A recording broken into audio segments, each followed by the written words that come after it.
दोस्तों, आज एक नए वीडियो के साथ मैं आपके सामने फिर से आया हूं। एयर कनाडा फ्लाइट 797 जो कि एक इंटरनेशनल पैसेंजर फ्लाइट थी।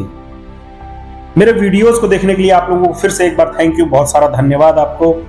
सब्सक्राइब करने के लिए अलग से धन्यवाद, लाइक करने के लिए सबसे ज़्यादा धन्यवाद। ये आप लोग ही हैं जो मेरे चैनल को सब्सक्राइब करते हैं, लाइक करते हैं और शेयर करते हैं, जिसकी वजह से वीडियोस और बनाने की इच्छा करती है। आज हम इस नए वीडियो में एयर कनाडा फ्लाइट 797 के बारे में बताते हैं आपको। एयर कनाडा फ्लाइट 797 जो कि एक इंटरनेशनल पैसेंजर फ्लाइट थी, जो कि Dallas Fort Worth international airport से मॉन्ट्रियल डोरवॉल इंटरनेशनल एयरपोर्ट तक जाती थी, जिसका एक intermediate stop Toronto Pearson international airport था। इसी तरह के और सारे वीडियोस देखने के लिए आप मेरे डिस्क्रिप्शन में देख सकते हैं। मैंने बहुत सारी एविएशन एक्सीडेंट पे बहुत सारी वीडियोस बनाई हुई हैं, आप देख सकते हैं। बात है 2 जून 1983 की। अपनी उड़ान के दौरान मैकडोनल्ड डगलस DC 932 में फ्लाइट के दौरान रियर लेबोरेटरी के आसपास हवा में आग लग गई थी, जो कि उसके पैनलों के बीच तक फैल चुकी थी, जिससे विमान में जहरीला धुआं भर गया था। फैलती आग ने महत्वपूर्ण इलेक्ट्रिकल केबल्स और वायर्स को जला दिया था, जिससे कॉकपिट में मैक्सिमम इंस्ट्रूमेंट काम करना बंद कर देते हैं, जिससे विमान को Cincinnati north Ketki international airport की ओर मोड़ना पड़ता है। फ्लाइट के उतरने और दरवाजा खोले जाने के 90 सेकंड के बाद आग की गर्मी और खुले एग्जिट दरवाजों से ताजा ऑक्सीजन फ्लैश ओवर की स्थिति पैदा कर दी थी। और आप भी जानते हैं कि आग को जितना ही ऑक्सीजन मिलता है, आग उतनी ही तेज जलती है। और आग पर अगर काबू पाना है तो उस पर पानी या ऑक्सीजन से जुड़ी हुई कोई चीजें न डालें। इस पे सिर्फ कार्बन डाइऑक्साइड या जो ऑक्सीजन को खत्म कर सके वही चीजें डालने पर आग खत्म की जा सकती है। आगे बढ़ते हैं। और विमान का जो इंटीरियर था, इस ताजी हवा के आने से आग की लपटों में घिर गया, जिससे 23 यात्रियों की मौत हो गई। विमान में सवार आधे लोग जो विमान से निकलने में असमर्थ थे। यह दुर्घटना ग्लोबल एविएशन रेगुलेशंस के लिए एक संकट बन गई, जिन्हें विमान को सुरक्षित बनाने के लिए दुर्घटना के बाद बदल दिया गया। लैबोरेटरीज में स्मोक डिटेक्टर फिट करने के लिए, एग्जिट डोर के लिए रास्तों को लाइट स्ट्रिप के जरिए बताने के लिए एविएशन इंडस्ट्रीज ने बहुत सारी चीजें बदली। जितने भी क्रू मेंबर्स थे, फायर एक्सटिंग्विशर की सारी सुविधाओं के साथ एविएशन इंडस्ट्री में एक नया बदलाव लेके आया। नियमों को मैंडेटरी करने के लिए दुर्घटना के बाद से विमान निर्माताओं के लिए यह प्रूफ करना नेसेसरी हो गया कि एग्जिट शुरू होने के 90 सेकंड के भीतर सभी पैसेंजर्स को विमान से निकाला जा सके। ओवरविंग एग्जिट में बैठे यात्रियों को, पैसेंजर्स को इस आपातकालीन स्थिति में सहायता करने का निर्देश भी दिया गया। हम बताते चले आपको, इस 2 जून 1983 की फ्लाइट में 16:25 पर ईस्टर्न डे लाइट टाइम पर उड़ान 797 Dallas Fort Worth international airport से उड़ान भरती है। यह उड़ान मैकडोनल्ड डगलस DC 932, जिसका पंजीकरण CFTLU के नाम से था, जिसे एयर कनाडा द्वारा संचालित किया जा रहा था, और यह एक शेड्यूल्ड फ्लाइट थी। उड़ान को टोरंटो इंटरनेशनल एयरपोर्ट पर रुकने के लिए शेड्यूल्ड किया गया था, जो कि अंत में लास्ट में मॉन्ट्रियल के डोरवॉल एयरपोर्ट के लिए रवाना हुई। उड़ान के कप्तान डोनाल्ड कैमरून, जिनकी उम्र 51 वर्ष थी, मार्च 1966 से एयर कनाडा में कार्यरत थे। उन्होंने नवंबर 1974 को DC 9 के कैप्टन के रूप में क्वालिफाइड किया था। दुर्घटना के समय कैमरून के पास लगभग 13,000 उड़ान घंटों का अनुभव था, जिनमें से 4,939 DC 9 में ही थे। फर्स्ट ऑफिसर क्लाउड ओइमेट, जिनकी उम्र 34 वर्ष थी, इन्होंने नवंबर 1973 से एयर कनाडा के लिए उड़ान भरी थी। इनके पास लगभग 5,650 घंटों का उड़ान का अनुभव था, जिसमें DC-9 में 2,499 घंटे शामिल थे और इन्होंने फरवरी 1979 में DC-9 फर्स्ट ऑफिसर के रूप में क्वालिफाइड किया था। जब उड़ान लुइसविले केंटकी के ऊपर थी तो विमान के पिछले रियर लेबोरेटरीज में या इसके आसपास भी थोड़ी दूर तक आग लग गई। डिनर के दौरान पायलट्स ने 1851 EDT के आसपास एक पॉम्पिंग साउंड सुना और पाया कि लेबोरेटरी के सर्किट ब्रेकर ट्रिप हो गए थे। सर्किट ब्रेकरों को रीसेट करने का कैप्टन कैमरून का पहला प्रयास असफल रहा। खाने के बाद बड़ी संख्या में पैसेंजर्स द्वारा लेबोरेटरी का उपयोग करने के कारण फ्लाइट के लेबोरेटरी सर्किट का पॉप हो जाना कोई असामान्य बात नहीं थी। इसलिए कैमरून ने ट्रिप किए गए सर्किट को रीसेट करने का प्रयास करने से पहले लगभग 8 मिनट तक इंतजार किया ताकि ट्रिप किए गए सर्किट को ठंडा होने का समय मिल सके।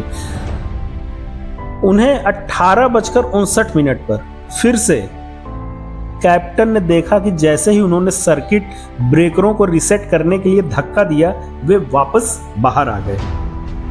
लगभग 19 बजे लास्ट रो में बैठे एक पैसेंजर ने फ्लाइट अटेंडेंट जूडी डेविडसन को जहाज के पिछले हिस्से में एक अजीब सी स्मोकिंग गंध की सूचना दी। डेविडसन ने लेबोरेटरी के पीछे की गंध का पता लगाया। डेविडसन ने कुछ इंच दरवाजा खोलकर लेबोरेटरी की जांच करने का प्रयास भी किया। लेबोरेटरी को हल्के भूरे धुएं से भरा हुआ देखा, लेकिन आग की लपटें नहीं देखी।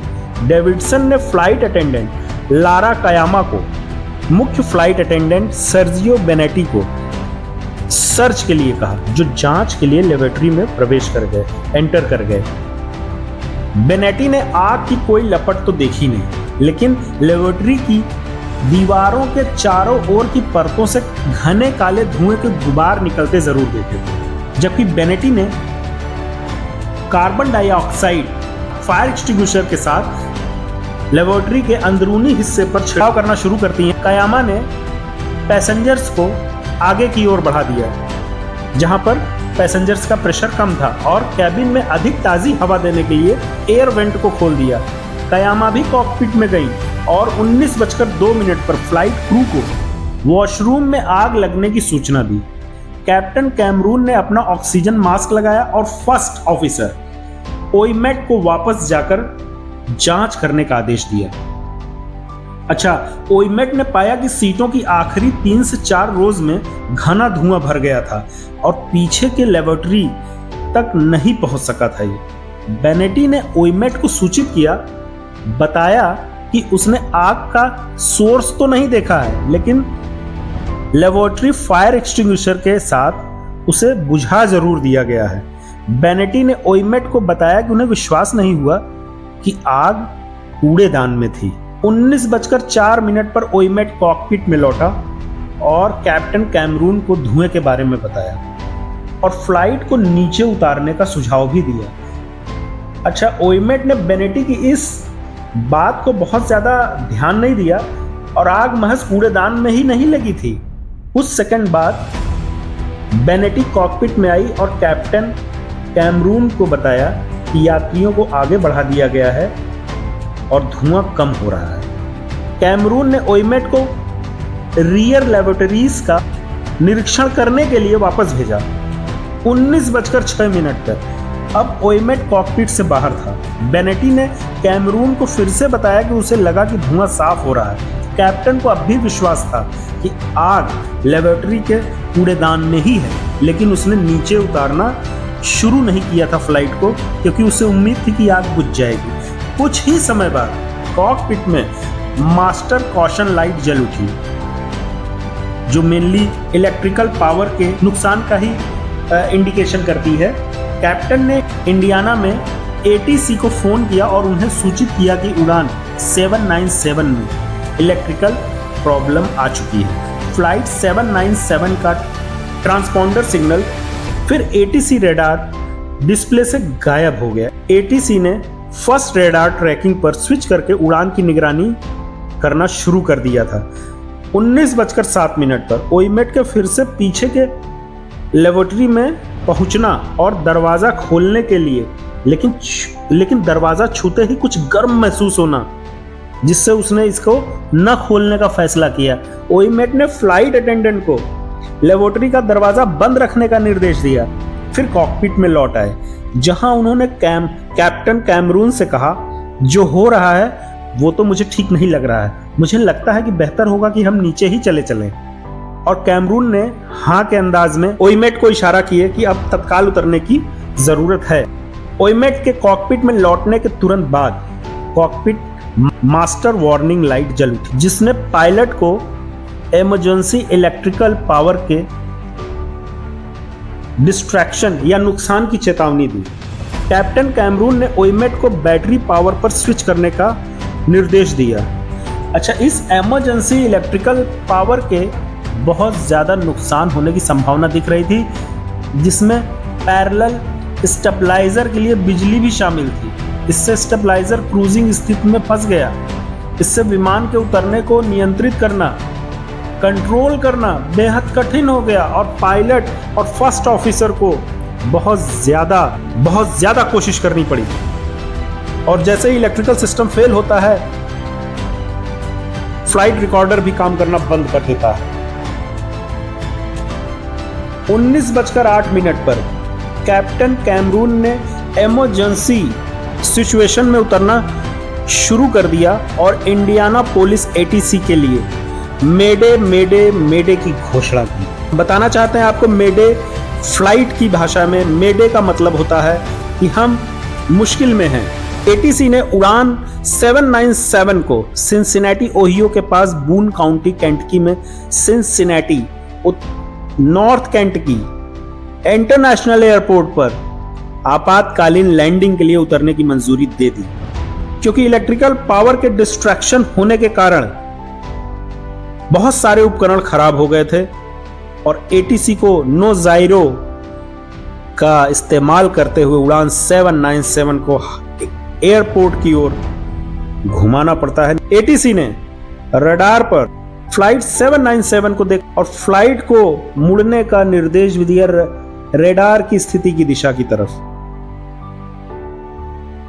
विमान के उतरते ही धुआं यात्री केबिन में भर गया और कॉकपिट में घुस गया। पीए सिस्टम भी विफल हो गया, जिससे फ्लाइट अटेंडेंट यात्रियों के साथ बातचीत करने में असमर्थ हो गए थे। लेकिन फिर भी सभी यात्रियों को 13 नंबर रो से आगे ले जाने में और एग्जिट पॉइंट में बैठे सभी पैसेंजर्स के लिए दरवाजा खोलने के तरीके के बारे में समझाना शुरू करते हैं। सभी पैसेंजर्स के लिए सारे रूल्स फॉलो करना शुरू कर चुके थे। 19:20 पर कैप्टन कैमरून और फर्स्ट ऑफिसर ओइमेट ने Cincinnati north Kentucky international airport पर बहुत ही मुश्किल लैंडिंग को अंजाम दिया। लैंडिंग के दौरान 4 टायर फट गए। मेन फ्लाइट अटेंडेंट सर्जियो बेनेटी ने विमान का अगला दरवाजा खोला, जिससे दरवाजा बाहर की तरफ खुल गया। पायलट्स ने तुरंत ही हवाई जहाज को बंद कर दिया। ओवर विंग और आगे के विमान के दरवाजे खोल दिए गए और सामने के दरवाजों पर स्लाइड तैनात कर दी गई। 3 फ्लाइट अटेंडेंट और 18 यात्रियों को इन एग्जिट्स का इस्तेमाल कर उन्हें बाहर निकाला गया। दरवाज़ा खोलने से भी हवा का जो फ्लो हुआ फ्लाइट के अंदर, उससे भी आग भड़क गई। धुएं और गर्मी के कारण पायलट पैसेंजर्स केबिन में एंटर नहीं कर पा रहे थे। ओइमेट विमान के उतरने के तुरंत बाद राइट साइड के इमरजेंसी विंडोज से बाहर निकला, लेकिन कैमरून जो विमान को नियंत्रण में रखने की कोशिश करते करते थक चुके थे, हिलने डुलने में भी असमर्थ थे और बमुश्किल से होश में थे। फायर एक्सटिंग्विशर ने राइट विंडो से कैमरून पर फोम डाला, जिससे उनके आसपास की तरफ आग और धुएं का जो भी घेरा बना हुआ है वो ठंडा किया जा सके। और इसी के साथ कैमरून एक बार फिर से होश में आ गए। उस जगह पे ओइमेट ने उन्हें सुरक्षित स्थान पर अपनी तरफ खींच लिया और इस तरीके से कैमरून ही विमान से बचने वाले अंतिम व्यक्ति थे।